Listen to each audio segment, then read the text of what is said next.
வணக்கம். இன்னைக்கு நாம பார்க்க போற விஷயம் ரொம்பவே இன்ட்ரெஸ்டிங் ஆனது. கடந்த சில வருஷங்கள்ல, குறிப்பா கடந்த 18 மாசங்கள்ல ஏஐ, அதாவது செயற்கை நுண்ணறிவு மேல இருந்த அதீத எதிர்பார்ப்பும் அதோட நிஜமான நம்பகத்தன்மையும் எப்படி தலைகீழா மாறி இருக்குன்னு தான் இந்த விளக்கப்பதிவுல பார்க்க போறோம். டெக் உலகத்துல எது நிஜம், எது வெறும் மார்க்கெட்டிங் தந்திரம்னு அலசலாம். வாங்க நேரடியா விஷயத்துக்குள்ள போயிடலாம். எலான் மஸ்க் என்ன சொல்லியிருக்காருன்னு கொஞ்சம் கவனிங்க. ஏஐயும் ரோபோக்களும் நம்ம எல்லா வேலைகளையும் பறிக்க போகுது, எதிர்காலத்துல வேலைக்கு போறதே ஒரு சாய்ஸா தான் இருக்க போகுதுன்னு சொல்றாரு. இதை கேட்கும் போதே நமக்குள்ள ஒரு பயம் வருதுதானே, நம்மளோட வாழ்க்கை முறையே முடிய போகுதுன்னு உலகத்தோட மிகப்பெரிய டெக் கம்பெனி சிஇஓக்கள் ரொம்ப கேஷுவலா சொல்லிட்டு இருக்காங்க.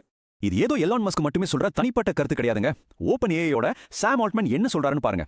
2028க்குள்ள மனுஷங்களை விட டேட்டா சென்டர்களுக்குள்ள தான் உலகத்தோட ஒட்டுமொத்த அறிவும் இருக்க போகுதுன்னு சொல்றாரு.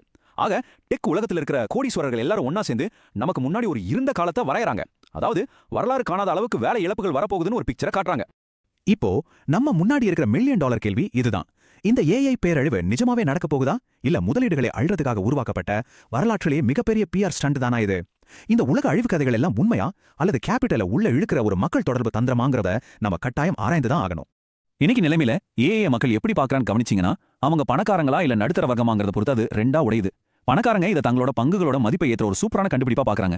ஆனா நம்மள மாதிரி நடுத்தர மக்கள் ஏஐ டேட்டா சென்டர்களை கூல் பண்றதுக்காக ஏறிக்கிட்டே போற கரண்ட் பில்லை நினைச்சு தான் கவலைப்படுறோம். அது மட்டும் இல்லாம இந்த நிறுவனங்கள்ல முதலீடு பண்ற வாய்ப்பும் சாமானியர்களுக்கு அவ்வளவா கிடைக்கிறது இல்ல.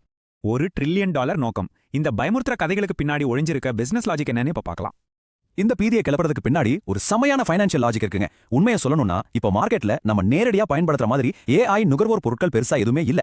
அதனால இந்த நிறுவனங்கள் தங்களை மார்க்கெட்ல நிலைநிறுத்தி எதிர்காலத்துல ஏஐ வந்து எல்லாத்தையும் மாத்த போகுதுன்ற ஒரு கதையை வித்தே ஆக வேண்டிய கட்டாயத்துல இருக்காங்க. பிரம்மாண்டமான முதலீடுகளை வாங்குறது, மார்க்கெட்ல பொருட்கள் இல்லாததை மறைக்கிறது, அப்புறம் எதிர்காலத்துல மாபெரும் லாபத்துக்கு கேரண்டி கொடுக்கிறது. இதுதான் இவங்களோட மாஸ்டர் பிளான். $1 ட்ரில்லியன். ஆமாங்க, நீங்க சரியா தான் கேட்டீங்க. இந்த டெக் ஜாம்பவான்கள் அவங்களோட தற்போதைய பிரம்மாண்டமான கம்பெனி மதிப்பை தக்க வச்சுக்கணும்னா குறைஞ்சது $1 ட்ரில்லியன் புது வருவாயை அவங்க உருவாக்கணும். அப்படி இல்லனா பங்கு சந்தையில அவங்க மிகப்பெரிய சரிவை சந்திக்க வேண்டியிருக்கும். சும்மா யோசிச்சு பாருங்க, $1 ட்ரில்லியன். அந்த $1 ட்ரில்லியன் வருவாய் உடனே கிடைக்காதுன்னு அவங்களுக்கும் தெரியும். அதனாலதான் இந்த சிஇஓக்கள் மாபெரும் செயல்திறன் அப்படிங்கிற கதையை நம்பியிருக்காங்க. அதாவது வேலைகளை எல்லாம் அழிச்சிட்டு செலவுகளை குறைக்கிறது. இது எப்படி இருக்குன்னா, பப்ளிக்ல வந்து நாங்க தான் டாக்டர் பிராங்கன்ஸ்டைன் மாதிரி ஒரு அரக்கனை ஏஐ ரூபத்துல உருவாக்கிட்டோன்னு சீன் போடுறது, ஆனா சைட்ல தங்களோட ஷேர்ஸ் எல்லாம் வித்துட்டு செயின் ட்ரோபஸ் மாதிரி தீவுகளுக்கு ஹாலிடேக்கு போயிடுறது. இதுதான் இப்ப நடந்துட்டு இருக்கு. Reality check. இப்போ இந்த விளம்பரங்கள் எல்லாம் ஓரமா வச்சுட்டு நிஜமான வேலைவாய்ப்பு தரவுகள் என்ன சொல்லுதுன்னு இப்ப நம்ம பார்க்கலாம். வெறும் 4.5%. இதுதான் தற்போதைய அமெரிக்க வேலையின்மை விகிதம். இது ரொம்பவே பாதுகாப்பான, குறைவான ஒரு நம்பர். அது மட்டும் இல்லாம இளைஞர்களுக்கு மத்தியிலான வேலையின்மை விகிதமும் வரலாற்று சராசரியை விட ரொம்ப கம்மியா தான் இருக்கு. ஆக இந்த வேலை பறிபோகும், பேரழிவு வருங்கிற எந்த ஒரு அறிகுறியும் டேட்டாவுல கொஞ்சம் கூட தெரியல.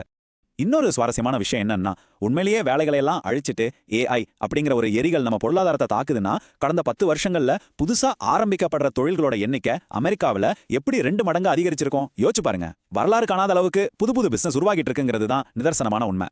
மெட்டா கம்பெனியில நடந்த வேலை நீக்கம் பத்தி நாம நிறைய செய்திகள்ல பார்த்திருப்போம். ஆனா அந்த எண்களை கொஞ்சம் உற்று கவனிங்க. 2019ல அவங்க கிட்ட 16,000 பேர் வேலை பார்த்தாங்க. அதுவே 2025க்கான பீக் டைம்ல 80,000 பேரா உயர்ந்தது.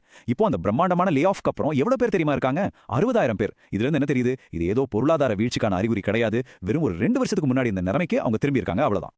ஏஐ வந்துட்டா ரேடியாலஜிஸ்டோட வேலையெல்லாம் போயிடும்னு ஒரு பொதுவான பயம் இருக்குல்ல. ஆனா நிஜம் என்ன தெரியுமா? 2026ஆம் ஆண்டிற்கான ரேடியாலஜிஸ்ட் வேலை வாய்ப்புகள் முன்னை விட அதிகரிச்சு தான் இருக்கு. இது ஏன் கொஞ்சம் லாஜிக்கா யோசிங்க. ஏஐ வந்து இமேஜை மட்டும் தான் ஸ்கேன் பண்ணும். ஆனா அந்த நோயை சரியா கண்டுபிடிச்சு அதுக்கான சிகிச்சை திட்டத்தை உருவாக்குற அந்த மனித மூளைக்கு முன்னை விட இப்போ டிமாண்ட் ரொம்ப அதிகமா இருக்கு. இதோ இன்னொரு ஷாக்கிங்கான ஆனா சந்தோஷமான டேட்டா சொல்றேன் கேளுங்க. +11% கோடர்களுக்கான வேலை வாய்ப்புகள் வருஷத்துக்கு 11% அதிகரிச்சுட்டே இருக்கு. ஏஐ கோடு எழுதுன்னு சொல்றாங்க, அப்புறம் எப்படி வேலை ஏறுது? ஏன்னா வைப் கோடிங், ப்ராம்ப்ட் என்ஜினியரிங் அப்படின்னு புது தேவைகள் டெக் உலகத்துல உருவாகி அது மூலமா நிறைய ஸ்டார்ட் அப்புகளும் புது வேலைகளும் முளைச்சிக்கிட்டே இருக்கு. இதை விட ஒரு முக்கியமான விஷயம் இருக்கு. அதுதான் தொழில் திறன் எழுச்சி. இந்த பிரம்மாண்டமான ஏஐ டேட்டா சென்டர்கள் எல்லாம் கட்டணும்னா அதுக்கு எவ்வளவு உள்கட்டமைப்பு பணிகள் நடக்கணும். அதனால தச்சர்கள், பிளம்பர்கள், வெல்டர்கள் மாதிரியான ஆட்களுக்கு இப்போ எங்கேயும் இல்லாத அளவுக்கு டிமாண்ட் கூடிருச்சு. சுருக்கமா சொல்லணும்னா, காலேஜ் டிகிரி படிச்சவங்களை விட இந்த மாதிரி திறன் சார்ந்த வேலை செய்யறவங்களுக்கு வேலையின்மை விகிதம் இப்போ ரொம்பவே குறைவு. இது நம்ம தொழிலாளர் சந்தையே அடியோடு மாத்திக்கிட்டு இருக்கு. த டெக் ஸ்டோரி டெல்லிங் பிளேபுக், அதாவது இந்த தொழில்நுட்ப நிறுவனங்கள் தங்களோட புது கண்டுபிடிப்புகளை மக்கள் கிட்ட எப்படி கொண்டு சேர்க்கறாங்கிறத ஒரு பேட்டர்னா இப்போ அனலைஸ் பண்ணுவோம்.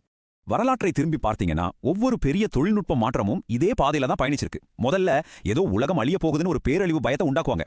அப்புறம் சின்னதா கொஞ்சம் வேலை இழப்புகள் வரும். அதை தொடர்ந்து உற்பத்தி திறன் எக்கச்சக்கமா அதிகரிக்கும், புதிய லாபங்கள் கிடைக்கும். இறுதியா பாத்தீங்கன்னா மாபெரும் வேலைவாய்ப்பு வளர்ச்சி உருவாகும். தொடக்கத்துல வர இந்த அச்சங்கள் எல்லாமே கடைசியில புதிய பிசினஸ் வாய்ப்புகளையும் நிறைய வேலைகளையும் தான் உருவாக்குது.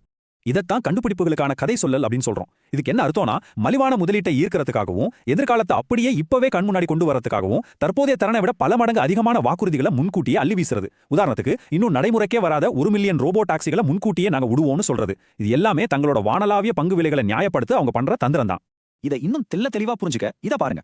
சாதாரண கார் நிறுவனங்களோட மதிப்பு அவங்களோட வருமானத்தை விட ஒரு 10 இருந்து 15 மடங்கு தான் இருக்கும். ஆனா டெஸ்லாவை பாருங்க, 155 மடங்கு. BYD மாதிரியான சீன நிறுவனங்கள் 40% குறைஞ்ச விலையில காரை வித்து மார்க்கெட்டை பிடிச்சிட்டு வரும்போது, நாங்க வெறும் கார் கம்பெனி தான் சொல்லி டெஸ்லாவால இந்த மாபெரும் மதிப்பீட்டை நியாயப்படுத்தவே முடியாது.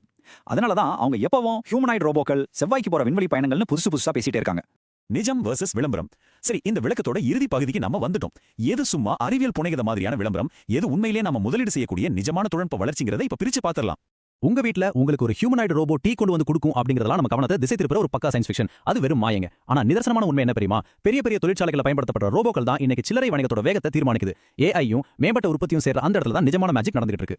உண்மையான ரோபோட்டிக் புரட்சி எங்க நடக்குதுன்னு தெரிஞ்சுக்கணுமா? அமெரிக்கா முழுசும் இருக்கிற மத்த எல்லா தொழிற்சாலைகளோட ரோபோக்களையும் கூட்டினா 4 லட்சம் வருது. ஆனா அமேசான் நிறுவனத்துல மட்டுமே 1 மில்லியன், அதாவது 10 லட்சம் ரோபோக்கள் வேலை செய்யுது. 2032க்குள்ள ஒரு புது மனுஷனை கூட வேலைக்கு எடுக்காம தங்களோட ஒட்டுமொத்த வணிகத்தை 2 மடங்கா உயர்த்த அமேசான் பிளான் பண்ணிருக்காங்க. இதுதாங்க நிஜமான மாற்றம். விளம்பரங்கள் ஒரு பக்கம் மிகைப்படுத்தப்பட்டாலும் இந்த டெக் நிறுவனங்கள் சில நிஜமான மேஜிக்கலையும் நமக்கு கொடுத்துருக்காங்கிறத நம்ம ஒத்துக்கிட்டு தான் ஆகணும். ஏர்பாட்ஸ் எடுத்துக்கோங்க, இன்னைக்கு அது எவ்வளவு லாபகரமான ஒரு அணிகலனா மாறிடுச்சு. ஸ்டார்லிங்க் கடல் வழியிலையும் வானத்திலையும் தகவல் தொடர்புல மிகப்பெரிய புரட்சியை பண்ணிருக்கு. உலக அளவில் ஏவப்படுற ராக்கெட்டுகள்ல 90% ஸ்பேஸ் எக்ஸ் தான் லான்ச் பண்றாங்க.